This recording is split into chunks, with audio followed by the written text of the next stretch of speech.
The push-up is one of the gold standards of bodyweight exercises. We program into many of our routines, and you'll see it in exercise routines pretty much wherever you look. But if you can't do a push-up, that can get a little frustrating. We're going to show you how to train up to that. Let's hit it.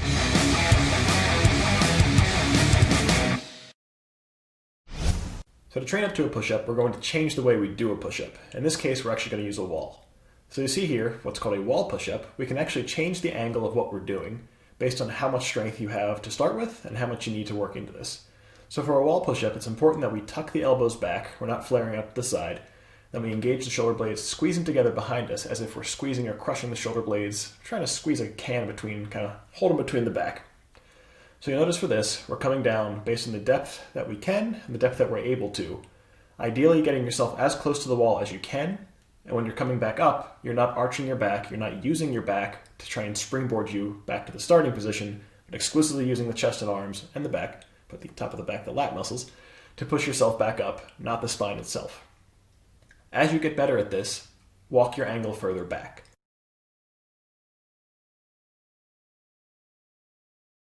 So that brings us into the second one. Second thing we can do, a decreased or a further back wall push-up.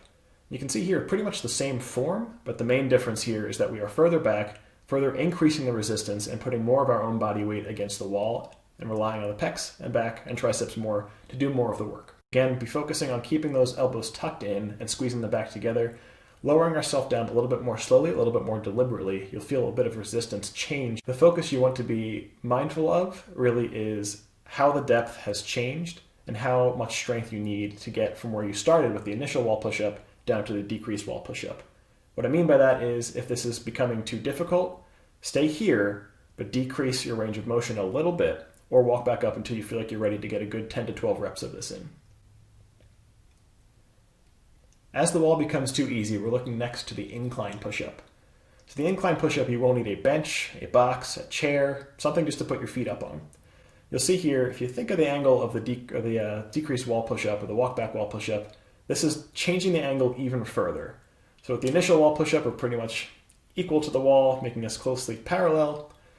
With the incline push-up now, we have gotten a little bit closer to how we would be normally in a standard push-up. So we're getting closer and closer to that floor, again, putting more resistance, more strain on the pecs, triceps, and the back. Kick your feet back behind you on something that is stable. Make sure that this is not something that's going to tip over. The height is up to you. The higher this is, the easier it will be. Think again, the closer you are to the wall for the wall push-up, the easier that will be as well. With the incline push-up, again, you're putting a little bit more work on yourself. So this is going to be closer to the standard push-up. So what we should be focused on here is good form. Again, tucking the elbows back, squeezing the shoulder blades back together. But really we want to start working in what's called an eccentric motion. So this is the negative part of the rep. We are actually recruiting about 30% more muscle fibers, more muscle contractility than the positive, or the typically is the more difficult part of the rep, the more upward part of the rep, the push or the concentric motion. So what we should be doing here is counting down for 3 seconds. You'll hear these called push-up negatives sometimes. Count down from 3, 2, 1, and by the time you reach 1, you should be at the ground or pretty much at the level of your box or bench, whatever you have in front of you that you're using, and then explode back up. After you get comfortable with the incline push-ups and incline negative push-ups, we'll be moving into a standard negative. So like we just talked about with the eccentric motion of the incline push-up, we're now moving to basically a standard push-up position, but doing push-up negatives almost exclusively. So what you'll be doing, starting the standard push-up position, lower yourself down to the floor over 3 seconds. And this is not a 1, 2, 3, this is 1, 2, 3. 3 full seconds to get that full muscle contractility, the full muscle burn that you need in order to get familiar with this. Once you've gotten to the bottom of the rep, you're down on the floor. You can either use your hands and knees to walk yourself back up or do your best to push yourself back up. If you cannot do good form with this, if you cannot do good form from the bottom of the push-up, from the floor back to the top, and you're arching your back, just walk your way back to the top. It's helpful to start doing push-ups when you can, so getting that pushing motion in is good. If you can do 1 to 2 good reps of that, I'd recommend it. But as soon as your form starts to break down, it's not worth doing them anymore, strictly for the reason of it develops bad habits. I see people that have been working out for 10, 15 years that still do kind of weird archy back push-ups. It's not good. Don't do that. As you get tired, keep the negatives going down over 3 seconds. Bring yourself back up in a way that's comfortable for you and that you're not relying on broken form. So let's talk a little bit about rep count. Obviously, the more you do, the more you'll be able to do over time.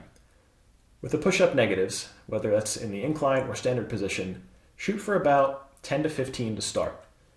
As you get better at these, keep increasing that count until you can go to failure. What that means is set your clock for 30 to 60 seconds, go for as long as you can until the muscles give out. Give yourself a 2 to 5 minute break, depending on how much fatigue you have. Keep going for 2 to 3 rounds of this. Give yourself maybe 3 to 4 days a week, depending on what else you want to work in, with plenty of rest days in between. Over time, you'll start increasing the amount of push-ups you can do. Eventually, you want to shy away from the negatives and just go to the standard push-up. Start with this. If you can do 3 to 5 good push-ups, do the 3 to 5, and then go into the push-up negative afterwards. If you can do a full 10, perfect. Do the full 10, rest, repeat.